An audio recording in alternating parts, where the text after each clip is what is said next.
Mon message s'adresse à tout le peuple de la Côte d'Ivoire.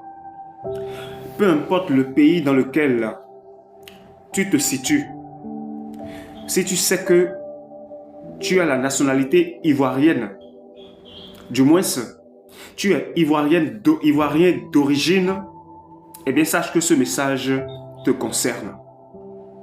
C'est vrai que nous n'allons pas toujours continuer à vivre dans le passé. Il faut qu'on évolue.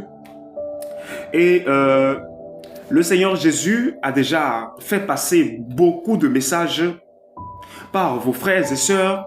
Oui, certainement que vous n'avez pas, beaucoup n'ont pas considéré ces messages. Mais toutes les révélations que les gens ont eues et ont partagées, tous les songes, y compris les messages que les gens ont reçus, ont partagés, aucun de ces messages ne resteront sans être réalisés, sans être accomplis sur le peuple ivoirien. Ainsi, je vous invite à obligatoirement devenir un seul. Fermez les yeux sur les événements du passé, fermez les yeux sur les querelles entre vous, car aucun homme n'a le pouvoir véritablement de lutter contre Satan. Mais seul Dieu le peut.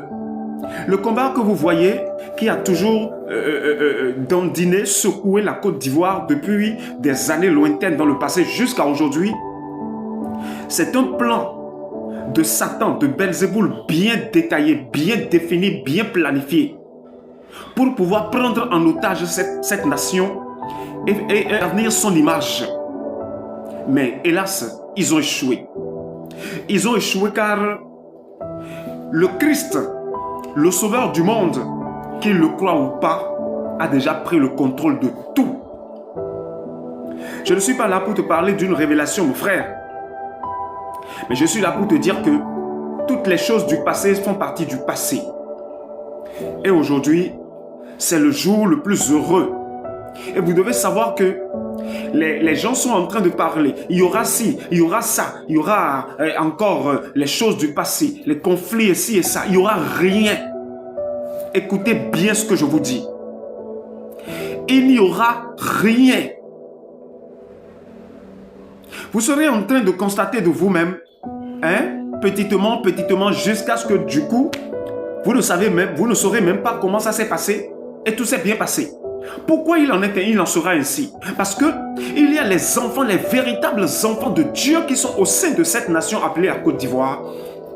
Ils se sont levés à l'unanimité, ont prié, ont demandé la clémence du Seigneur Jésus.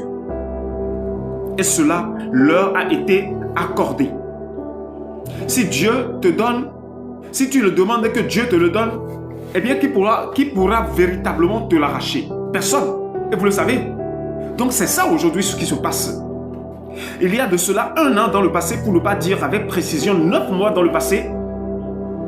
En vérité, je vous le dis, la colère de Dieu contre cette nation était encore puissante. Mais aujourd'hui, Dieu n'a plus aucune colère contre elle. Mais Dieu a plutôt une colère tournée contre l'ennemi. C'est 2 choses différentes, je vous le dis. Je dis que Dieu n'a plus aucune colère tournée contre cette nation. Mais Dieu a une colère désormais contre l'ennemi qui veut nécessairement faire échouer ce peuple que Dieu aime beaucoup. Ainsi, le peuple a pris conscience et le peuple est revenu maintenant. Et au moment où je vous parle, beaucoup sont dans leur chambre, menaient de sale vie, menaient de mauvaise vie. Mais aujourd'hui, sont tous en train de revenir vers le Seigneur, notamment dans le monde artistique. Pour maintenant parler de ceux-là qui s'occupent du business au quotidien. Les hommes d'affaires, je veux dire. Ainsi, peuple ivoirien devient un seul. Oui, les querelles qui sont entre vous, commencez à les enlever, à les balayer, à les faire sortir, afin que le Seigneur Jésus puisse prendre le contrôle de tout pour frapper l'ennemi. Et lorsque je parle de l'ennemi, je parle de l'Occident. Écoutez-moi bien. Lorsque je parle de l'ennemi, je parle de l'Occident. Je précise bien que je dis que je parle de l'Occident. Alors, ne vous déchaînez plus l'un contre l'autre. Tournez la page, car la justice a déjà été rendue. Et les yeux sont en train de constater Les oreilles entendent, mais le cœur n'accepte pas encore, mais finira par l'accepter. Ah oui, car celui qui a été persécuté doit être honoré. Et le persécuteur doit nécessairement aller demander pardon, obligatoirement. S'il ne demande pas pardon et qu'il se laisse toujours contrôler par l'ennemi, c'est là qu'il verra qu'il y a une main puissante désormais qui est sur le peuple ivoirien et qui gère déjà toutes les choses. Une main très puissante qui est sur le peuple ivoirien et qui gère déjà tout. Sur ce, je vous remercie.